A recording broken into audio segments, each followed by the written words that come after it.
What makes an exhaust sound good? Is it the materials, the shape, the length? Or is it something more intrinsic to the engine itself? Well, if you've been watching automotive YouTube lately, you probably noticed that a lot of people are trying to figure it out and they're sharing their findings. I'm OJ Lopez, and for the past 16 years, I've been doing just that at Fluid MotorUnion, my shop located here in Naperville, Illinois. We've done countless custom exhausts on a wide variety of vehicles, and it's this experience that has led us to worldwide renown for building exhaust systems. Every single system has taught me a little something along the way.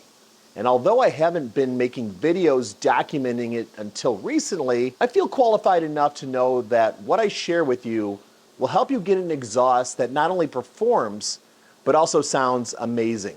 In a previous video, we built an exhaust system where we threw out what we typically follow for blending sound and power, and instead focused strictly on optimizing performance through scavenging. And optimized we did, squeezing out an unbelievable 90 additional horsepower in conjunction with the tune optimized for the exhaust. But many of you commented that you were less than impressed with the sound.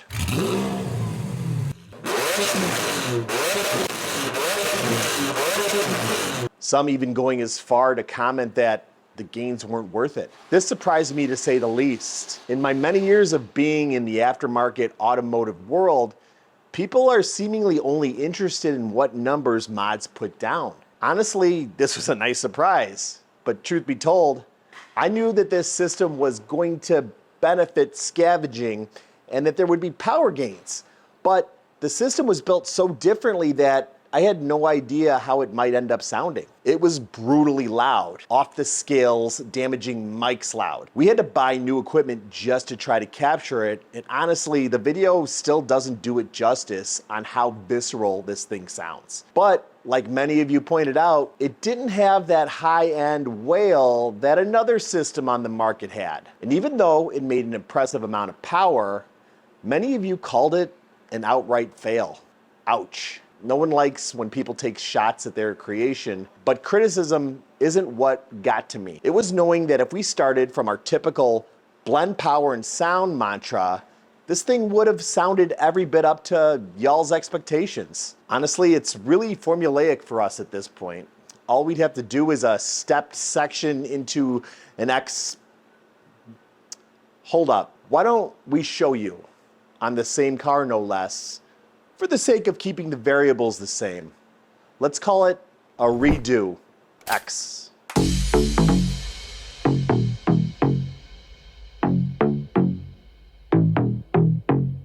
So while I'm gonna be taking you on a ride along in how we'll get this bull screaming, I'll also touch on some exhaust sound fundamentals that I think many people, including influencers, are confounding in their search for better sounding exhausts. But before I do that, we need to do the thing where I remind you that we're a small shop with a growing channel that could really use the minimal effort it takes to hit like. Drop a comment on what cars you think need an exhaust that maximizes sound. And we'll start trying to figure out how to turn that into future content. And then lastly, you really need to subscribe if you like diverse automotive content, because you never know what'll show up at FMU. Now, without out of the way, let's get through this Redu-X. All right, Cody, this thing's back, and the owner's giving us a little bit of time to knock something out for the tube. You know, I wanted to try putting one of our more traditional exhausts on here instead of that creation that we had made last time. So I've got some ideas I wanted to run past you to see if you could fit that inside of here. All right. Hopefully it's nothing crazy like last time. I mean, I can't promise that it's not going to be hard, but it definitely won't be as hard as it was. You've already proven that you can do extreme, so hopefully this is a step below that, but I have an idea that it's still going to be tight inside of there. All right. Well, I guess I can go to the drawing board, get some ideas drawn up, and see what you think. Yeah, basically what I'm looking for, I want an X. I want 3.5-inch tubing. I'd like it to step up and then step back down before we get to the tips. I'd like to do valves, but if we do valves, it also needs a quiet side. The challenging part though is that X, I need enough space after the X, enough tubing after the X to try to quiet down the turbulence. I think we were getting a lot of turbulence from the 4-into-1, and because we had that short section there, you were hearing a lot of that. So having some longer pipes, maybe something that swoops around or something like that will get us to the point where you're not hearing all that rawness inside of there. Okay. Yeah, I think I got an idea of what I can do.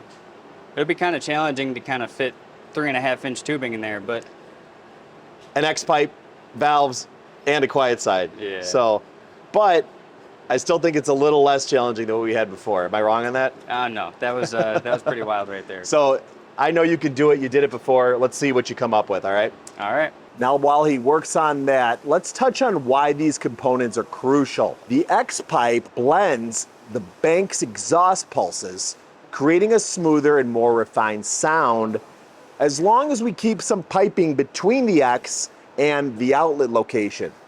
If the X is too close, you'll hear some rasp and some turbulence.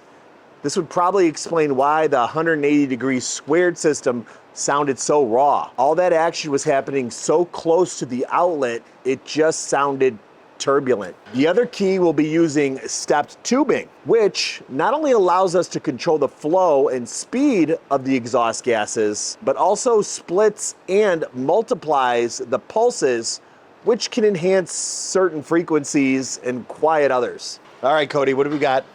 I got a couple ideas drawn up here. All of which, they incorporate the X, quite a bit of tubing after the X pipe. This one right here is kind of like a traditional smooth flow X, and it just kind of comes out. Well, I'd like to do that, and I like how our smooth merge X typically runs. I think this is going to be hard to fit into space and have it look right. I mean, the last thing we want to do is have some weird looking exhaust system that the bends aren't quite right. I mean, at the end of the day, while sound is going to be most important, like, it also kind of has to look the part. You want it to look like it belongs on a $400,000 car, and not, just some bent pipes with, Okay. So I'm not a big fan of this one. I do like the looping designs here that these two have. I'd kind of want to see something, kind of go around that way. I really like this one a lot. Okay. Yeah, this one, it's got the smooth flow X in there. It's gonna go up, around, and then back down. And in this section, that's gonna be the exit. That's where the tips are gonna be. So I can kind of get it back down to 2.5, maybe 3-inch, and have it come out of the tips. I think, drawing this out really kind of helps us at least kind of plan what we're trying to do. When you start, I mean, you could just start, seeing which way the metal takes you. That's not a bad way to go. However, this kind of lets us imagine what it's going to look like back in there. Plus, I told you also don't worry about doing the quiet side yet, because I think because of space constraints, that's going to be more or less an afterthought, what we can fit in there. And because that matters less in the sense of the sound, we do need those swoops. We do need the long tubes after the X to get the best sound. Those, you're quieting it down. It's not as important. So those I'm not so worried about you trying to, see how they fit on there. But yeah, I'm really liking kind of what we could do with this. Let's see what you can come up with out of metal in that design. I like the direction you went on that. All right, let's do it. Cool. There are lots of videos floating around talking about unlocking an F1 sound on their projects. And with so much information out there, people will start thinking, with the right exhaust, I can make my Pentastar V6 sound like it's at the Grand Prix.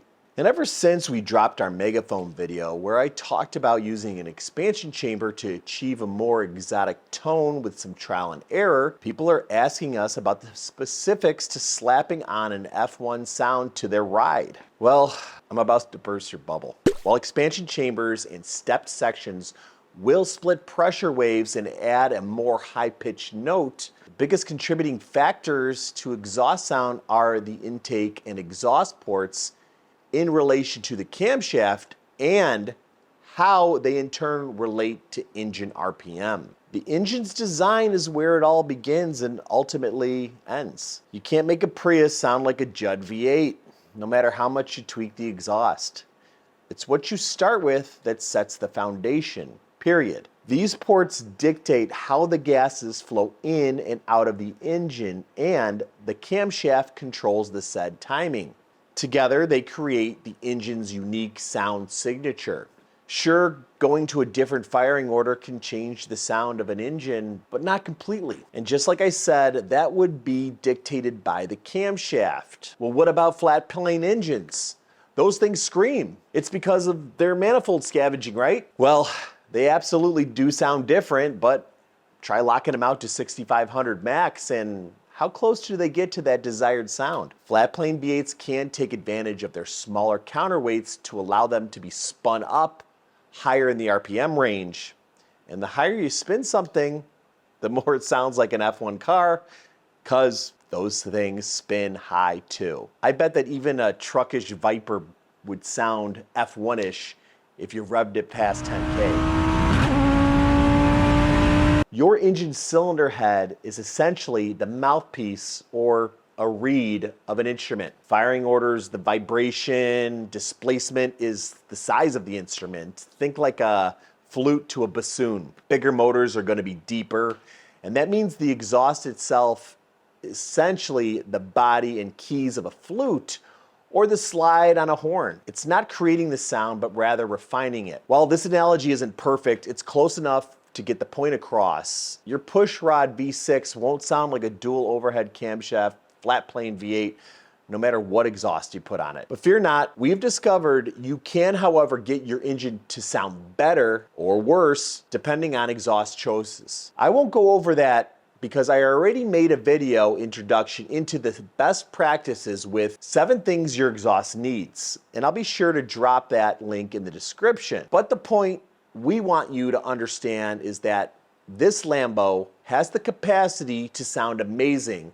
without any tricks. And just by following our guidelines featured in that video, it will do just that. All right, Cody, this thing's all finished up and I can already tell that you nailed all the non-negotiables I was talking about, the 3.5-inch pipe, the X valves, and the quiet side. Although it looks like it's all there, I bet it was a little bit more challenging than just putting it together. Yeah, it was pretty challenging. Getting the X pipe in the right spot was the first challenge. Getting the hoops around the back to fit was another big challenge. The 3.5-inch tubing, 7 inches at least at minimum. So we have to fit 7 inches back there. That was pretty tough. And then getting it wrapped around and coming out nice and even. It was a pretty fun exhaust, but it definitely had its challenges. So I already know this thing's gonna sound good because we got all of the features that we know contribute the most to a great sounding system and really bring out the F1-ness of this car. But we're gonna let you guys be the judge. Let's get it started up.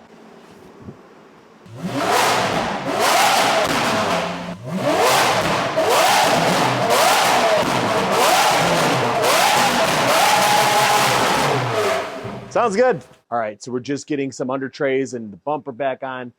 That way we can get it outside, get some action shots. You guys already heard the noise it made in the shop, but I have an idea on some of the flybys. It's gonna sound a lot meaner.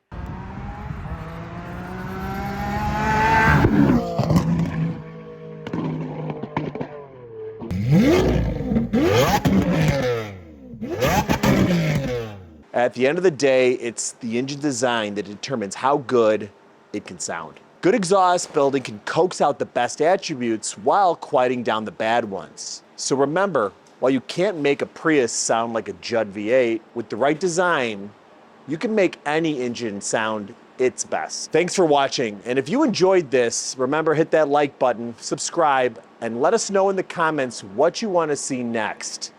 Until next time, keep your engines roaring.